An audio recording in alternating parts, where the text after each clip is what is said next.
Hey, it is the end of the year 2020, and it's time for a year in review on going over my goals I had set forth at the beginning of this year.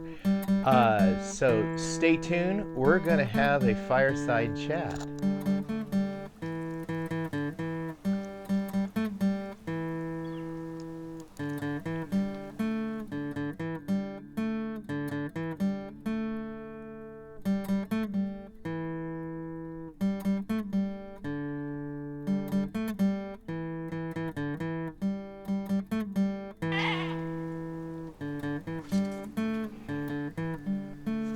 Oh, welcome back to Pine Meadows Hobby Farm. I'm your host, Jerry Hansen.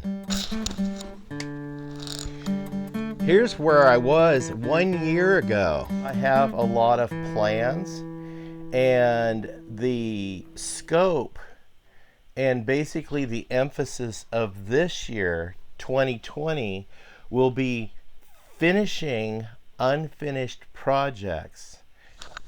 Yeah, a lot has happened this year. A lot of unexpected things have happened this year, and let's start off with the most obvious right out of the gate. Yeah, I lost weight. It was an unofficial goal I had set for myself for this year, and I achieved a weight loss of 70 pounds. I started in June 27th, Hey and I folks, achieved today my I'm goal working. in took 100 days. So I feel better. My health is better. My labs are better. They prove it. So everybody's happy. I'm happy. And the grocery bill is not as much as it used to be.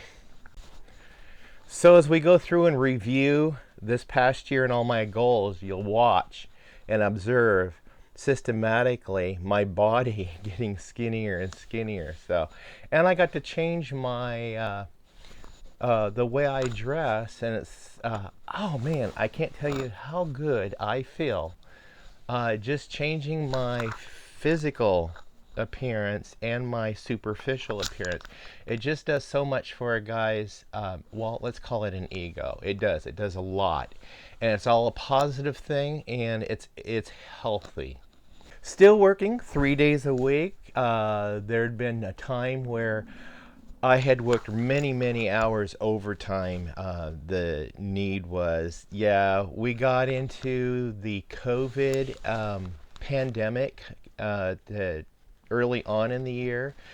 It turned out I was sick with it back in February, didn't know what it was because nobody here knew what it was. Recovered from it, went to work, had been fine since. And the whole household has no problems with COVID or COVID symptoms here the whole year, and hope we don't get any of the other mutations of the COVID. Another dramatic thing that happened for the homestead this year was wildfires. We had them come really close, and we had some really bad, devastating wildfires this year. Some nearby communities were completely turned to ash. I have several coworkers and friends who lost homes. We went out and did some fundraisers. I helped one organization raise about $100,000 with just reaching out to my viewers. And I want to say thank you guys. Thank you for opening your pocketbooks and opening up your hearts and helping with the foundation and helping these families. Uh, it's it's still tough out there for a lot of these families. It's really rough. We had, of course, my son is a firefighter, and he's been out pretty much all year. He started out the year just doing mitigation, fire mitigation, and then when the fires actually started, he was out and he was gone pretty much the whole year fighting California wildfires, and then coming up here and helping suppress our wildfires here in southwestern Oregon. Hideous year, and we live with wildfires. We average about 3 per year within a 10-mile radius of our homestead, and that's every single year. So The firefighters did a fantastic job at mitigating further damage, but there was a lot of damage. Had a viewer contribute some inside footage to one of the closest fires to our homestead, so I was able to put that out for you guys to see what we were facing here. We were on the verge of evacuating ourselves. The fire actually came within about, I think, 2 to 3 miles of the homestead, and but we never got our spot where we live never got above a level 2 evacuation, which was get ready and go, hooked up to the RV, packed up and ready to go just in case. Now we've got rain and we've had snow, and things are settling down, and in spite of having the wildfires and the pandemic, I still got some stuff done through the homestead. So let's review. I'll leave a link up here on the, right there for the last year's goals video. And then there's another one that I'll leave up here. It's goals for 2020 2.0, because there's two of them. So you guys can go ahead and click on those and watch those after you see this show, and you'll see how much I actually got done and actually how much I didn't get done, because there was a lot of things I had on my to-do list, but with everything that came up and additional things that I did not expect, it set me back a little, both financially and with time, so I had to put a lot of my goals on the shelf. We had, let's start at the front gate like I did earlier. I wanted to get the front gate finally done and dressed up. I finished it. It looks really nice now. I just painted the posts and got these nice little lanterns and lights. The one thing I didn't achieve, and that was getting the gate opener closer, because of the other things that came up that took the expense away. And the other thing is, we did get the driveway and all of the parking area graveled. Yeah, I had 25 loads of gravel that I hauled in my pickup. I finally decided, no, this is going to take forever. So I have a friend who owns a rock quarry. So I was able to get 2 big trucks and transfer loads of gravel delivered.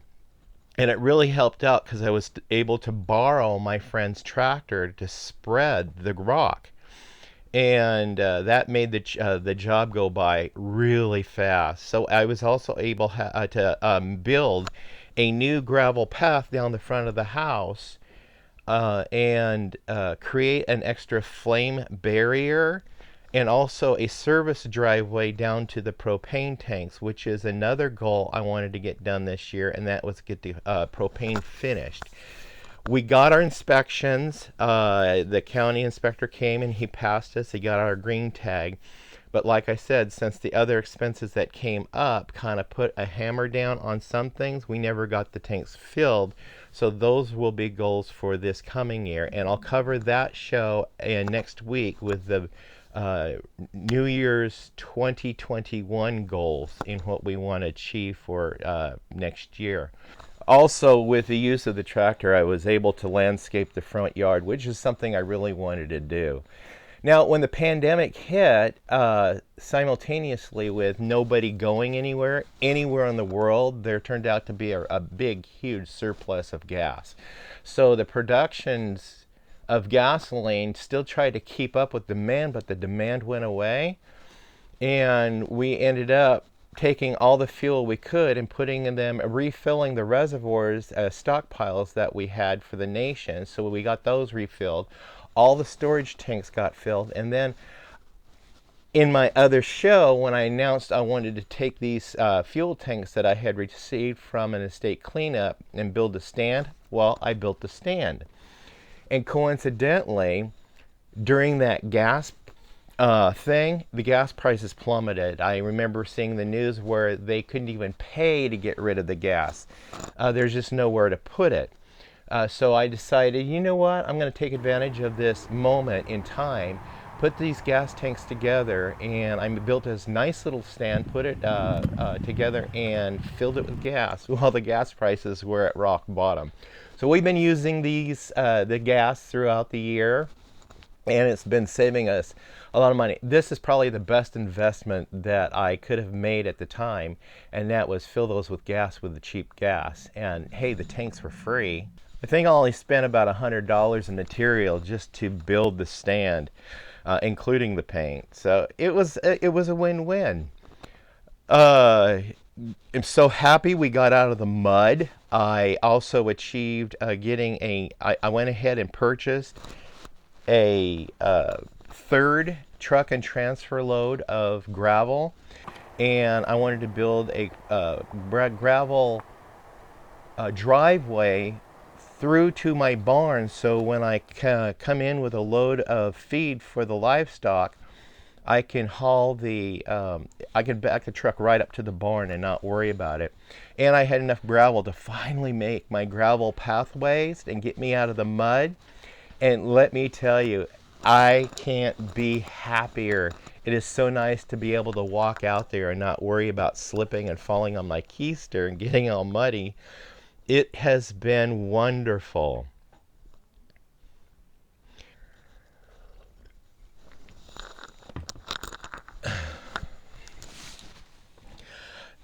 One of the things that did come up was my friend ended up having to sell her ranch, so she asked me to clean it up for her. And I had been working, I had been managing actually the property down there for quite some time. There was 3 rentals, and so she decided to list it, but we had to move all of her stuff down to my homestead because she doesn't live in the state, and she has a bunch of belongings stored over there. So I had the big Sears box is what we call it. It's the back van box of an old truck, and I moved it down here, leveled it out, retrofitted the inside of it, made it nicer and tighter and cleaner, and built some more shelves. So we started moving all of her stuff in here, and we're storing it indefinitely for her. And it came with a bunch of tools and lawn equipment or farm equipment, and just a bunch of stuff. I went through the treasure series. Go ahead and look at this playlist link right here for the treasure series, treasure hunting series, and you can see all the stuff that came through there. And one of the treasures I ended up being blessed with, oh my gosh, it literally made me cry. That tractor she had loaned me earlier in the year, she gave it to me. I guess for doing all the work for her and doing, just, and I wasn't paying, I wasn't charging her for any of it. It was just, I was doing this out of the generosity of my heart to just to help her out, and so she wouldn't have to worry about it. So it all worked out. The place sold. She blessed me with a tractor and all the implements. And it wasn't just one tractor, it was 2 tractors and all the implements. So I talked to her, and we decided we'll bless somebody with the other tractor and the other implements. So we were able to bless a gentleman with the Ford N9 and a bunch of attachments that goes with it also. So I was really touched, and I just like still in awe. So with me having this tractor, one of the expense I had to go through is building a tractor barn to house it, because I wanted to protect it, because it is a nice tractor. So I took the old it was the carport that was given to me by my in-laws a couple years earlier, but the canvas had rotted off because the sun isn't too kind to canvas material. Anyway, I decided to use that as a frame and just screwed in some metal siding and built a front and back and a nice door, and was able to finally house the tractor. So that's where some of the expense went. that would have otherwise gone to building the finishing off the propane and also buying the gate opener and closer. While the tractor was here, I did manage to get the front yard all landscaped, and it helped by being able to do one of my other goals, and that was dig out the pond. I let the pond dry out as much as I could, and I started digging it out and piling up the sediment, and then moved the sediment to the front yard to sculpt the front yard, the landscape, to get it better for me, and also get the hose lines buried deeper to code for the propane. So we managed to achieve all of that. Another expense that came up was the billy goat barn. I noticed my does were of age, becoming of age, close to age to finally start breeding, because I bought them when they were just little. So now they're the proper age to breed, and I decided, instead of taking them over to somebody else's farm and breeding them with their bucks, I decided to go buy some. So I looked at the internet, and I found a resource. It's our resources over in Hugo, Oregon. They raise papered stock, so I went out and picked out a little buckling and felt, no, he's going to need a little friend, so I picked out a second one, and it turned out to be his best buddy over there at her homestead.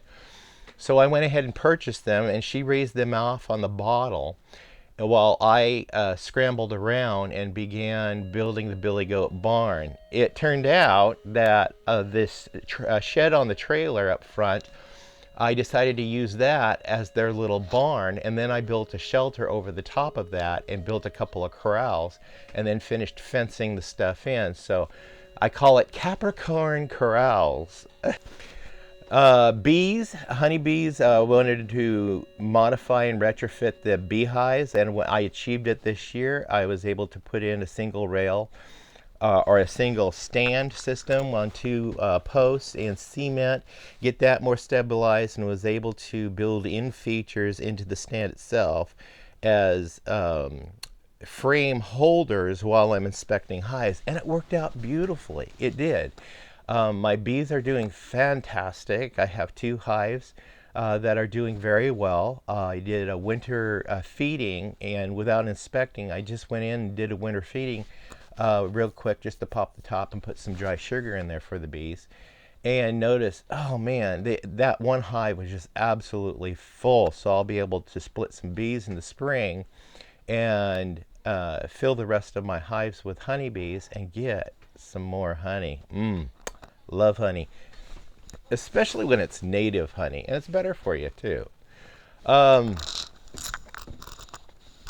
Speaking of nectar of the gods, yeah, coffee.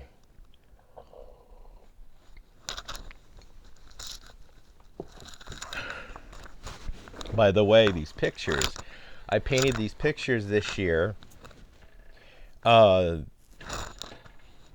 This is my friend's dog. She gave me a picture of it, and I wanted to paint it. So I'll leave a link up here for you guys to see how I painted the picture. And there's a couple of pictures I painted. There's a seagull picture up here too that I painted. That's probably one of my favorites, because I was raised on the Oregon coast, and I love the beach, but I love the mountains where I live, and I love my big timber. We did manage to cut some trees down this year, because another goal of mine was to get everything in place for a wood stove, a chipper shredder, a log splitter, and a chainsaw. I got a chainsaw for my birthday because of the revenue I received from my business, which is Duck and a Cut Productions for YouTube. And it's the advertisements you guys see is what helped me be able to get a chainsaw for my birthday, so I got the Stihl chainsaw. I was up walking through my backyard and encountered my neighbor on the other side of the fence, and I was talking to him about my goals, and he said, well, I have this chipper shredder. It just needs the belt put on it, but it came with the property he had just purchased. So he just gifted it to me. So I got this free chipper shredder to go with the thing, but I did not get a log splitter. However, the other next door neighbor, who is a logger, has a log splitter, and I he told me he's going to go ahead and give that one to me, and he's getting a new one, but I'm going to go ahead and barter with him. I'm going to give him my rear tine Troy-built pony rototiller with a brand new motor on it. I'm going to give that to him, and he's going to give me the splitter, and it'll be a nice trade. So I'll have almost all of the components for that goal as far as the wood stove. So we're still waiting on, that's kind of halfway there, the splitter, and then the wood stove. I'm shopping for one right now, and that's another reason we got into some financial misdirection through the year because of things that were unforeseen at the beginning of the year, where we couldn't meet the goal of the wood stove at least. So the wood stove and the propane are something for next year, but we got most of it in thing. But with those logs, I want to show you what I got. I got one of these things. Look at that. Yep. It is a it goes on a 2x6. You screw it down on top of a log and you use your chainsaw. You mount your chainsaw to it, and you can saw your own timber with this of the logs that I had cut down. So I'm going to mill some timber and make some planks to achieve another goal that I didn't get done this year. But a goal that I have for next year is I'm going to be milling my own planks for building more raised beds in my garden. So resourcing with, from the homestead, from stuff that I already have. Plus we're going to be sawing, splitting, cutting, and stacking a lot of wood for the wood stove for wood heat. Hoping next winter we'll have the wood stove in place for wood heat. So that'll be, we'll talk about that on the after the New Year's for the goals for 2021. So in the spring, I did add turkeys. I kind of fixed up what used to be the quack shack, and now we call it the gobbler gallery. We evicted the ducks and the geese because they have the pond and they have underneath of the barn for shelter, and they use it. I use this for the turkeys instead, and we retrofitted it. I bought a bunch of baby turkeys from 2 different sources. So now some of them died. They got in the water and drowned. Oh, stupid birds. Anyway, I ended up with 1 Tom and 6 Jennies. So we're dealing with that. Yeah. With this diet, I stopped eating so much, and with having to work because of COVID and the shortages in the hospital, because I do work in a hospital, I ended up not having Thanksgiving, so I didn't bother culling a turkey and making Thanksgiving dinner. Therefore, I didn't have to eat, and I didn't have to worry about it. But I'm going to go ahead. I have too many turkeys. I'm going to go ahead and sell some, because I did buy a lot of them specifically so I could raise them out and sell them. And then same way with chickens. And then that way I have a return to my pocket to help offset the cost that I paid for the whole flock, and then also the feed. And that's part of the economics here on the homestead, is you raise extra flock, you sell them to other homesteaders and farmers, and then you take that money and help dump it back into the homestead. I did get some painting and fixing up done. The chicken coop got its door finished, trimmed off. The roofs, all the roofs got painted. On the outbuildings, I managed to get that all done. And then I drove over to a resource in Florence, Oregon this past spring, and I was able to bring home some rabbits. My daughter purchased a buck and 2 doe, and I purchased a buck and 2 doe, 2 trios, and we brought them over and introduced them to the bunny bungalow. So now we're back in the rabbit business. We've been raising rabbits, and I'm enjoying it. I'll be raising some more and selling them to other people to help them with their bloodlines, and keeping the bloodlines not so concentrated in one area. That way you have new bloodlines introduced to the community. And then also having a diversity of bloodlines. So I can raise rabbits and sell them to homesteaders so they can start their rabbit business also. And culling rabbit. Rabbit's delicious, you know, I gotta tell you, it's really good. Well, I think that about covers what I had set out to achieve through the year. Like I said, there was a lot on the list. I didn't even achieve half. I'm thinking I may have achieved a third of what I'd planned to do this year.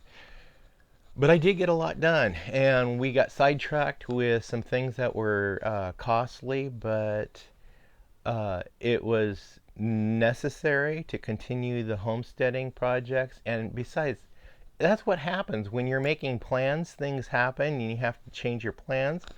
It's good to be a little bit flexible. Yeah. Oh, Jeremy and I managed to get off the homestead a couple of times while he wasn't out fighting fire. We went up and visited the Bigfoot trap up in the Applegate Valley, the world's only Bigfoot trap. That was an adventure. That really helped me out too, because it was a nice hike and walk to get the activity to help with getting back into condition and losing weight. So we had a good time together. Also, I went out and did a special adventure at a special place. I went up to Williams, Oregon, and visited the legendary rock singer Steve Miller of Steve Miller Band. I went up to his ranch that he had lived on and built a recording studio. And it's still there, but Steve has moved on, but it's a park now. You can go up and you can rent the venues to have weddings or whatever. You can even rent the house. It's like an Airbnb. You can do that. So it's called Pacifica Gardens. So I went up there and I got a new guitar, and I'm learning how to play guitar. That's a personal goal I had set for myself this year. And I went and took some better recording equipment, and I sat there at the recording studio and re-recorded my theme tune to Pine Meadows Hobby Farm that I had composed and recorded. Yeah, one of my viewers thought it was from Willie Nelson. It's like, no, it's not from Willie Nelson. I did get to hang out with Willie one evening. My wife and I did, and along with my sister and brother-in-law. But no, it's not from Willie. So anyway, that's all I have to share with you guys on this year-end meeting goals for the year that we had set out to do for the year. Please stay tuned for more videos. You could do that by subscribing, then clicking that bell icon. That alerts you to new videos as I upload them. Something else you could do to help us out is like the show. Give us a thumbs up, and also click that share button. Sharing our videos on your social media platforms really helps out the channel. Something else you could do for us is leave a comment, a question, a compliment, I don't care. And also, please remember, be safe and always be kind. We'll see you guys in the next adventure. Bye-bye now.